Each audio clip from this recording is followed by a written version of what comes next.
Students, welcome in the new video lecture and our today topic is data type in C language. देखिए data type बहुत ही important topic है सी programming language के लिए। और data type हमारे किसी भी वेरिएबल से जब हम उसको एसोसिएट करते हैं डेटा टाइप्स को, तो वो वेरिएबल के बारे में दो बातें बताता है। एक तो कि हम उस वेरिएबल में किस टाइप की वैल्यू को स्टोर करा सकते हैं, सेकंड वो वेरिएबल हमारा कितना मेमोरी ऑक्युपाई करेगा। तो in C language a variety of data types are available. A programmer can select particular data type according to need of the program. देखिए हर प्रोग्राम का नीड अलग अलग होता है डेटा टाइप्स को लेके। अगर हमें किसी प्रोग्राम में इंटीजर पे वर्क करना है, केवल होल नंबर्स पे, तो वो डेटा टाइप हमारे सी लैंग्वेज में अवेलेबल है। अगर हमें फ्लोट वैल्यू पे वर्क करना है, फ्लोट मतलब फ्रैक्शनल वैल्यूज हैं लाइक 12.25, तो उसके लिए हमारे पास डेटा टाइप अवेलेबल है सी लैंग्वेज में। अगर मुझे किसी करेक्टर पे वर्क करना है तो उसके लिए मुझे डेटा टाइप अवेलेबल है। तो we can further divide the data types as follows. One is fundamental data type, या हम इनको प्राइमरी डेटा टाइप भी बोल देते हैं। ये जो फंडामेंटल डेटा टाइप्स हैं ये हमारे प्री डिफाइंड होते हैं, यानी कि इसका मीनिंग कंपाइलर को ऑलरेडी पता होता है। Second is derived data type और third one is user defined data type. तो दिस इज अ टेबल, ये हमारा टेबल शो कर रहा है। प्राइमरी डेटा टाइप्स हमारे होते हैं कैर, फ्लोट, इंट और void. User defined data types होते हैं इनम और टाइप डेफ। और डिराइव डेटा टाइप होते हैं पॉइंटर, एरे, स्ट्रक्चर और यूनियन। इनको हम डिराइव्ड इसलिए बोलते हैं क्योंकि हमारे डिराइव किससे होते हैं, फंडामेंटल से ही डिराइव्ड होते हैं। यूजर डिफाइन का मतलब क्या हुआ कि प्रोग्रामर जो है वो अपने ओन डेटा टाइप को भी क्रिएट कर सकता है। तो with the help of enum और टाइप डेफ प्रोग्रामर अपने अकॉर्डिंगली अपने नेम भी डिसाइड कर सकता है किसी भी डेटा टाइप्स के।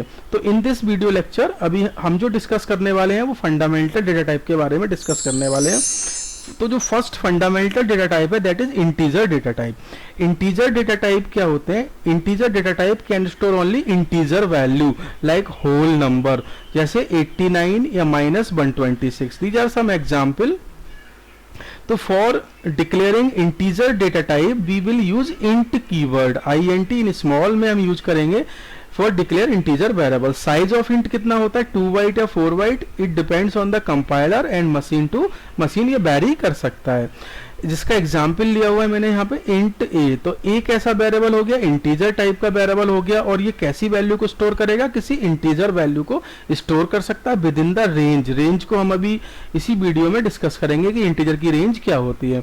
यहाँ पर एक एग्जाम्पल और लिया हुआ है इंट ए कॉमा बी। अगर मुझे दो वेरिएबल डिक्लेयर करने हैं इंटीजर टाइप के, तो मैं उनको कॉमा से सेपरेट कर देता हूँ और लास्ट में सेमीकोलन लगा देता हूँ। तो ये मेरे ए और बी कैसे वेरिएबल्स हो गए, ये दोनों ही इंटीजर वैल्यू को स्टोर करा सकते हैं। Integer is further divide in two types. One is signed. Signed का मतलब क्या होता है, positive and negative both value we can input. तो जो हमारा इंट है ये बाय डिफॉल्ट साइंड ही होता है। और दूसरा होता है अनसाइंड इंट। अनसाइंड इंट का मतलब होता है ओनली पॉजिटिव नंबर्स। जैसे साइंड इंटीजर की बात करते हैं तो पॉजिटिव और नेगेटिव दोनों वैल्यू हम दे सकते हैं। तो इसमें हमारा जैसे मैंने एग्जाम्पल लिया है 62 और एक -62, तो उसमें कुछ तो डिफरेंस होगा, दोनों की मैग्नीट्यूड में डिफरेंस है क्योंकि एक पॉजिटिव है एक नेगेटिव है।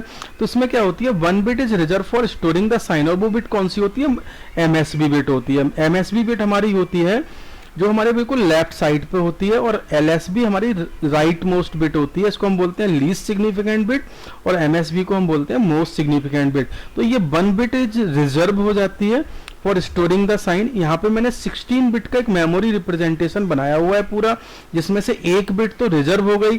तो बची कितनी बिट, 15 बिट हमारी बच गई हैं। तो 15 बिट में हम केवल मैग्नीट्यूड को स्टोर करा सकते हैं। तो अगर साइन बिट अगर हमारी 0 होती है तो ये पॉजिटिव नंबर को रिप्रेजेंट करती है, अगर ये 1 होती है तो नेगेटिव नंबर को रिप्रेजेंट करती है। तो हमने यहाँ पे 62 को रिप्रेजेंट किया हुआ है। 62 को मैंने क्या किया, पहले बाइनरी में कन्वर्ट किया हुआ है। बाइनरी में क्यों कन्वर्ट किया हुआ है, क्योंकि हमारी जो मेमोरी में वैल्यूज स्टोर होती है वो किस फॉर्म में होती है, 0 और 1 की फॉर्म में ही स्टोर होती है।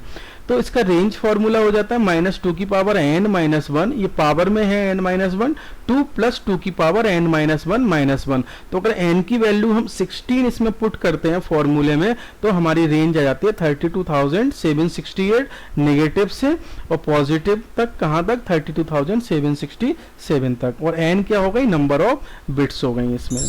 ऐसे ही हमारे होते हैं अनसाइंड इंटीजर, ये केवल पॉजिटिव नंबर को हमें स्टोर करा सकते हैं। तो यहाँ पे कोई रिजर्वेशन नहीं होता है बिट का। ये LSB बिट हो गई, लीस्ट सिग्निफिकेंट बिट, MSB हो गई, और हम इसमें पूरे 16 बिट को यूज कर सकते हैं। तो यहाँ भी मैंने 62 को स्टोर कराया हुआ है।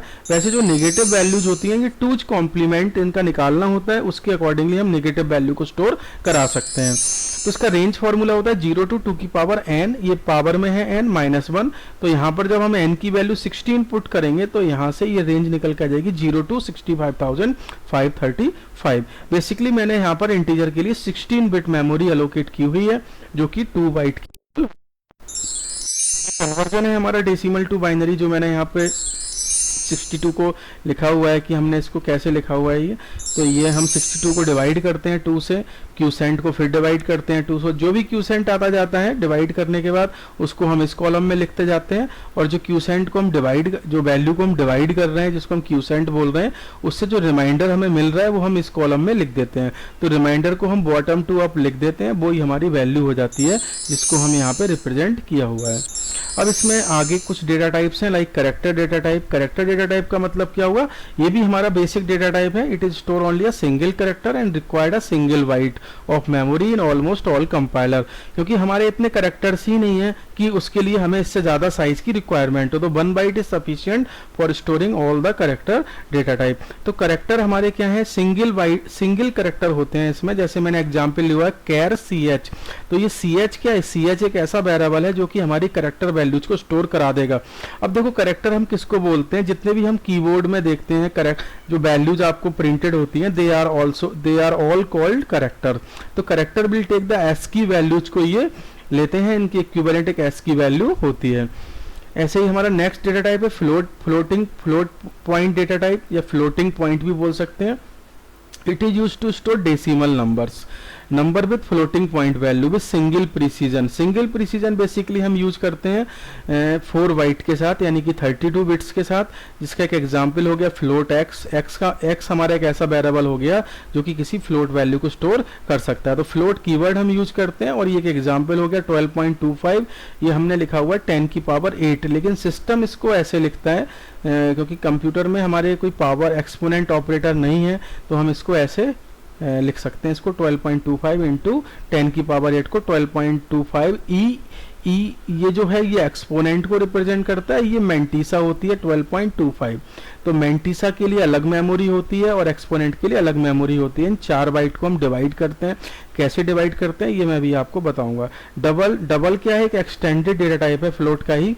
It is used to store decimal number with higher precision, with double precision या हायर प्रिसीजन कह सकते हैं। इसका साइज होता है आपका 8 बाइट। वॉइड का मतलब क्या हो गया, वॉइड डेटा टाइप भी है एक। Void means no value and no memory space. ये कोई, इसके लिए हम कोई वेरिएबल नहीं डिक्लेयर करते वॉइड टाइप का, ये हमारा यूज होता है with the function. A function is said to be a void type if it return no value. अगर कोई भी फंक्शन हमारा ऐसा है जो कोई वैल्यू हमें रिटर्न नहीं कर रहा है तो हम उसको वॉइड टाइप का फंक्शन डिक्लेयर करते हैं। देखिए यहाँ पर मैंने 32 बिट का रिप्रेजेंटेशन दिखाया हुआ है सिंगल प्रिसीजन, और 64 बिट का मतलब हो गया डबल प्रिसीजन। बेसिकली ये 32 बिट्स हैं तो 0 से यहाँ पे काउंट की हुई हैं बिट्स, तो 0 से 31 तक हमें कितनी बिट्स मिलेंगी, 32 बिट्स मिलेंगी। ये हमारी साइंड बिट होती है 1 बिट, क्योंकि हम इसमें पॉजिटिव और निगेटिव दोनों ही नंबर को स्टोर करा सकते हैं। और ये हमारे जो फ्लोट डेटा टाइप्स होते हैं ये हमारे हमेशा कैसे होते हैं, ये साइंड ही होते हैं। इसमें फिर 1 से लेके 8 तक बिट क्या होगी, ये एक्सपोनेंट को स्टोर करेगा, और 9 से लेके 31 की जो हमारी बिट्स हैं वो किसको स्टोर करेगी, सिग्निफिकेंट बिट्स होती हैं। सिग्निफिकेंट का मतलब हो गया एक तरह से इसमें हम किसको स्टोर करेंगे, मेंटीसा को, कि उसकी कितनी प्रिसीजन है उसके अकॉर्डिंगली हम ये इसमें ज़्यादा साइज हमने इसको देते हैं। फिर हमारा होता है डबल प्रिसीजन। डबल प्रिसीजन में हम 1 bit is use for reserve, ये रिजर्व हो गई साइन के लिए, ये एक्सपोनेंट के लिए हो गई, और ये किसके लिए होगी, मेंटीसा के लिए हो गई। अब ये डेटा टाइप्स का आपको साइज यहाँ पे टेबल बताई हुई है। हर डेटा टाइप का एक पर्टिकुलर साइज होता है, 1 बाइट, 2 बाइट, 4 बाइट, जो भी मैंने आपसे डिस्कस किया था। ये इसकी रेंज होती है। रेंज हम निकाल सकते हैं by using the formula. Float की, डबल की और लॉन्ग डबल का कोई फॉर्मूला नहीं है, ये हम डायरेक्टली ऐसे ही याद कर सकते हैं। और ये इसके फॉर्मेट स्पेसिफायर हो गए। %C for character, %U for unsigned int के लिए यूज करते हैं, %D फॉर इंटीजर के लिए, LD फॉर लॉन्ग इंटीजर के लिए, %F फॉर फ्लोट के लिए।